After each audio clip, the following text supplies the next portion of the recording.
ایسا لگ رہا تھا ان دو آنکھوں نے اسے اپنے شہر میں جگڑ لیا ہے، اور وہ جو لمبی چھٹیاں گزارنے آیا تھا اب ایک پل بھی گزارنا دوبھر ہو گیا تھا۔ اماں میں کل واپس جا رہا ہوں۔ ہیں؟ کیا کہا؟ ابھی تو تمہارے پیپر ختم ہوئے ہیں اور نئی کلاسز شروع ہونے میں کچھ مہینے ہیں۔ جی اماں، بس ایک ضروری کام نکل آیا ہے، اسے نپٹا کر واپس آ جاؤں گا، اس نے عذر تراشتے ہوئے کہا۔ ٹھیک ہے، خیریت سے جانا خیریت سے آنا۔ اللہ بخشے تمہارے ابا زندہ ہوتے تو اتنی ٹف تعلیم کے ساتھ ساتھ سارے کام بھی تمہیں نہیں کرنے پڑتے۔ وہ 2 ہفتوں کے بعد ہی کراچی واپس آ گیا، اور کراچی پہنچتے ہی اس نے سلمان کے سینٹر کا رخ کیا۔ وہاں جا کر اسے پتہ چلا کہ وہ بیچ ختم ہو چکا ہے اور اس کی جگہ اب نیو بیچ اسٹارٹ ہو چکا ہے۔ اسے افسوس ہوا۔ خیریت تو ہے نا؟ سلمان نے اسے پریشان سی صورت بنائے بیٹھے دیکھ کر وجہ دریافت کی۔ کہیں کسی لڑکی کا تو معاملہ نہیں؟ یار پتہ نہیں محبت ہے یا سحر، پر اس کو دیکھنے کے لیے میں دوبارہ آیا، پر اب میں کبھی اسے نہیں دیکھ سکوں گا، اس نے سلمان کو اپنی اس سے ہوئی ملاقات کو بتاتے ہوئے مایوسی سے کہا۔ اس پل اسے محسوس ہوا اسے محبت ہو گئی ہے۔ مایوسی کے اندھیرے 400 پھیلنے لگے۔ کیا منت مانگی؟ سکین نے نصرت کے ہاتھ میں پکڑی منت کی چوڑی دیکھ کر اس سے پوچھا۔ شازیہ کی شادی کے لیے منت اٹھائی ہے، اگر تم نے یقیناً اسی کے لیے منت اٹھائی ہوگی نا؟ نصرت نے سکین کے ساتھ چلتے ہوئے کہا۔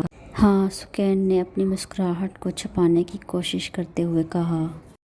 یار کیا معلوم ان کے صدقے ہی مجھے وہ مل جائے، انشاءاللہ۔ نصرت نے اپنی اٹھائی ہوئی منت کی چوڑی کو نہایت عقیدت سے اپنے کلچ میں رکھتے ہوئے جواباً کہا تھا، اور اس نے اپنی منت کا چھلا اپنے سیدھے ہاتھ کی دوسری انگلی میں پہن لیا۔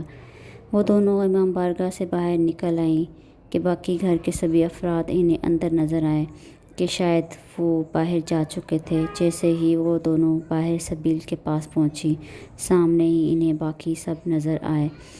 کب سے ہم سب تم دونوں کا انتظار کر رہے ہیں، پر تم دونوں کی منتیں ختم ہی نہیں ہوتی۔ نائدہ آپا نے انہیں جیسے ہی آتے دیکھ کر فوراً شروع ہو گئی تھی۔ اپیا، ہر سال آپ کی ایک ہی منت ہوتی ہے جو کبھی پوری تو ہوتی نہیں، کتنی منتیں اٹھائیں گی آپ؟ یہ ہر سال سے ہوتا آ رہا تھا۔ جب بھی سکین اور اس کی خالہ کی فیملی محرم میں امام بارگاہ جاتے، ہر سال وہ ایک ہی منت اٹھاتی۔ وہ مسلسل صبح سے کلاس بنک کیے جا رہی تھی۔ کل سے اس کا دل کہیں بھی نہیں لگ رہا تھا۔ جب سے ہادیہ نے اسے اس کے لیے آنے والے رشتے کے لیے بتایا تھا، جب بھی اس کے لیے کوئی رشتہ آتا اس کی ایسی ہی حالت ہو جاتی۔ یار سکین، مزید کتنی دیر تک یوں بیٹھی رہو گی؟ ہر لڑکی کا رشتہ آتا ہے، یہ تو خوشی کی بات ہے، صوبیہ نے اس کی جانب پانی کی بوتل کرتے ہوئے کہا۔ یہ خوشی تم لے لو، ویسے بھی مجھے نہیں کرنی شادی، سکین نے صوبیہ سے بوتل لے کر زمین پر پٹخنے سے انداز میں رکھتے ہوئے کہا۔ صوبیہ کو اس کی یہ حالت دیکھ کر افسوس بھی ہوا اور غصہ بھی آ رہا تھا۔ کیوں نہیں کرنی شادی محترمہ، بتائیں گی آپ؟ صوبیہ نے تحمل سے پوچھا۔ جس کے لیے تم بیٹھی ہو نا، تو بیٹھی ہی رہ جاؤ گی۔ دماغ خراب ہے تمہارا، پاگلوں والی باتیں ہیں تمہاری، وہ تمہیں نہیں ملے گا۔ 2 ملاقاتیں مل لینے سے تم خود سے دل میں یقین ڈال کر بیٹھ گئی ہو کہ شادی بھی اسی سے ہوگی۔ یہ تمہارے دماغ کا خلل ہے۔ کامل یقین کے نام پر صوبیہ سانس لینے کو رکی۔ اللہ پر کامل یقین ہونے کو تم بے وقوفی کہہ رہی ہو؟ اسے صوبیہ کا اتنا کچھ کہہ جانا دل برداشتہ کر گیا۔ ایک نام کے علاوہ اس کے اور تو تمہیں کچھ پتہ نہیں کہ وہ کون تھا، کہاں سے آیا تھا، کہاں کو گیا۔ ایک بندہ سامنے ہو تو میں مان بھی لوں کہ ہاں اسی سے کرنا، ڈھونڈتی ہو تم اس کو نہیں، اور دل میں کامل یقین پالے بیٹھی رہو کہ وہ ایک دن خود چل کر آئے گا اور کہے گا مجھ سے شادی کر لو۔ صوبیہ نے اسے اچھا خاصا جھاڑ دیا تھا۔ اس نے سکین کی طرف دیکھا جس کے لب خاموش اور آنکھیں نم تھیں۔ اسے افسوس ہوا کہ شاید وہ کچھ زیادہ ہی بول گئی ہے۔ اچھا سوری یار، اگر تمہیں کامل یقین ہے تو یوں رشتے آنے پر پریشان کیوں ہو جاتی ہو؟ پریشان میں رشتوں کے آنے پر نہیں، جانتی ہو کہ یہ تو امتحان ہے اللہ کی طرف سے، جو میرے یقین پر لیا جا رہا ہے، جسے میں نے دینا ہے۔ پریشان تو میں اس لیے ہوں کہ میرے بار بار انکار سے میرے اپنوں کی جو دل آزاری ہوتی ہے وہ مجھے تکلیف دیتی ہے۔ خیر، لائبریری جا رہی ہوں، بک ایشو کروانی ہے، چلو گی؟ اس نے اپنی کتاب اٹھاتے ہوئے ان دونوں سے پوچھا۔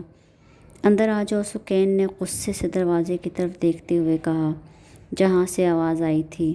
ہادیہ نے ڈرتے ڈرتے تھوڑا سا دروازے کو کھول کر سر کو اندر ڈالتے ہوئے پورے روم کا جائزہ لیا۔ کمرے میں اندھیرا تھا۔ ہادیہ نے آنکھ گھماتے ہوئے کمرے میں اپیہ کو تلاش کرنے کی کوشش کی۔ اب منہ سے پھوٹو گی بھی کچھ یا پھر دیکھتی رہو گی؟ کیا کام ہے؟ سکین کی آواز پر ہادیہ اچھلی۔ وہ امی کہہ رہی تھی کہ جلدی سے تیار ہو جائیں، آپ کو دیکھنے کچھ خاتون آئی ہیں۔ ہادیہ یہ بات کہتے ہی باہر کو بھاگی۔ وہ جانتی تھی ورنہ اپیہ نے رشتے والوں کا غصہ اس بیچاری پر اتار دینا ہے جو رکی تو سو بھاگ لینے میں عافیت تھی۔ بس بہن، بیٹیاں تو اللہ کی رحمت ہوتی ہیں۔ میں نے اپنی بیٹیوں کو تعلیم کے ساتھ سبھی گھریلو کاموں میں طاق کیا ہے۔ ہادیہ، یہ بیٹا سکین کو بلا کر لاؤ، نور جہاں کے پاس بیٹھی ہادیہ نے کہا۔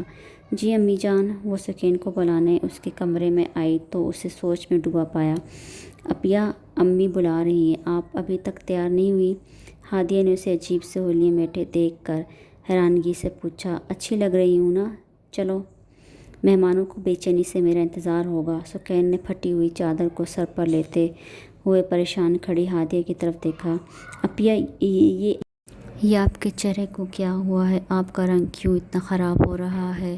ہادیہ پھٹی پھٹی آنکھوں سے اسے دیکھ رہی تھی۔ خراب ہو گیا ہے میرا رنگ بھی اور دماغ بھی۔ خراب ہوا نہیں، کیا گیا ہے۔ اپیہ پلیز اپنا منہ صاف کر لیں ورنہ امی آپ کو تو کچھ نہیں کہیں گی، آپ کا سارا غصہ مجھ پر اتار دیں گی۔ ہادیہ نے اسے سمجھانے کی کوشش کی۔ بھول چکی؟ اب چلو۔ ہادیہ کے ساتھ وہ ڈرائنگ ہال میں داخل ہوئی جہاں وہ خاتون اور نور جہاں آپس میں باتوں میں مگن تھی۔ اسے آتا دیکھ تب ہی وہ دونوں خاموش ہو گئیں۔ ساتھ ہی اس کا حال دیکھ نور جہاں نے غصے سے ہادیہ کو گھورا۔ وہاں خاتون نے بھی پہلو بدلا۔ صوبیہ اور عائشہ نے اسے ڈپارٹمنٹ سے باہر آتے دیکھ لیا تھا۔ انہیں دیکھ سکین کے چہرے پر ایک مسکراہٹ آ گئی تھی جس کو اس نے بالکل بھی چھپانے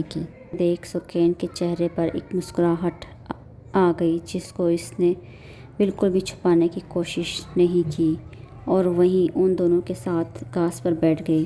ان دونوں کو اس وقت اس کی یہ مسکراہٹ زہر لگ رہی تھی۔ اف ہو، ایسے کیوں گھور رہی ہو تم دونوں؟ اب بس بھی کرو، تم ٹھیک نہیں کر رہی ہو اپنے اور انکل آنٹی کے ساتھ، اس کے لیے جس کا تمہیں پتہ بھی نہیں کہ وہ کہاں ہے اور کیسے ملے گا۔ صوبیہ نے سکین کی طرف غصے سے دیکھتے ہوئے کہا۔ عائشہ نے بھی صوبیہ کی بات سے اتفاق کیا۔ بس ٹھیک ہے، جو کر رہی ہوں اپنے ساتھ کر رہی ہوں، تم دونوں کو میرے لیے پریشان ہونے کی ضرورت نہیں۔ پلیز دیکھو، اب اگر تم دونوں نے اس بارے میں بات کی تو میں کہیں اور جا کر بیٹھ جاؤں گی۔ جواباً دونوں نے خاموش رہنا بہتر سمجھا کہ وہ جانتی تھیں کہ اس کو سمجھانے کا کوئی فائدہ نہیں۔ پھر جاتے وقت ہی ان کے آخری سیمسٹر سر پر سوار تھے، سو وہ تینوں ہر بات بھول بھال اس کی تیاریوں میں مصروف ہو گئیں۔ کیسا رہا پیپر؟ سکین کینٹین میں بیٹھی ان دونوں کا انتظار کر رہی تھی۔ وہ دونوں بھی پیپر کر چکنے کے بعد اسے ڈھونڈتی ہوئی کینٹین میں آ گئی تھیں۔ بہت اچھا ہوا یار، تم دونوں نے یک زبان ہو کر کہا۔ اور تمہارا؟ وہ دونوں بھی وہیں اس کے پاس رکھی کرسیوں پر برجمان ہو گئیں۔ میرا بھی بہت اچھا، شکر ہے کہ آخری سیمسٹر کا آخری پیپر بھی اچھے سے ہو گیا۔ ویسے میں سوچ رہی ہوں یار، اتنے تھکا دینے والے پیپر کے بعد ایک پکنک تو بنتی ہے، کیا خیال ہے پارٹی شارٹی ہو جائے؟ صوبیہ نے ویٹر کو ہاتھ کے اشارے سے بلاتے ہوئے کہا۔ ٹھیک کہتی ہو تم دونوں، 3 کوک اور 3 سموسے رول لا دیں۔ ہاں یار، پھر ہم تینوں کو یوں مل بیٹھنے کا کبھی موقع ملے گا بھی کہ نہیں۔ عائشہ کو بھی صوبیہ کی بات پسند آئی تھی۔ پھر کیا پلان ہے؟ دونوں نے صوبیہ کی طرف دیکھا۔ ایسا کرتے ہیں، سی ویو چلتے ہیں، عائشہ نے چٹکی بجائی۔ یار پلیز، سمندر بھی کوئی جگہ ہے گھومنے کے لیے؟ مجھے نہیں پسند، کوئی اور جگہ کا کرو۔ سکین نے اعتراض کیا۔ اس سے پہلے وہ دونوں ڈن کرتیں، ایک تو تم سدا کی بورنگ ہو، پھر خود ہی بتاؤ کہاں کا کریں۔ صوبیہ نے اسٹروک کو منہ میں لگاتے ہوئے اس کی طرف دیکھا۔ یار مجھے اس طرح کے پروگرام پسند نہیں، جانتی ہو تم دونوں۔ ہاں ٹور پر جانے کا کہو تو مزہ تو اس میں ہے نا، سکین نے سموسے سے انصاف کرتے ہوئے کہا۔ او بہن بس ہاں، جیسے تم عجیب ویسے تمہاری باتیں بھی عجیب ہی ہوتی ہیں۔ اس سے پہلے کہ وہ مزید بولتی عائشہ نے اسے ٹوکا۔ بالکل ٹھیک کہا، صوبیہ نے بھی اس کا ساتھ دیا۔ تم دونوں بہت بدتمیز ہو، دفعہ ہو جاؤ۔ میرے ناول کی تیسری ایپیسوڈ اگر آپ سب کو پسند آئی تو پلیز کمنٹ کیجیے گا اور نیکسٹ ایپیسوڈ کا انتظار کیجیے گا جو میں کل ڈالوں گی انشاءاللہ تعالی۔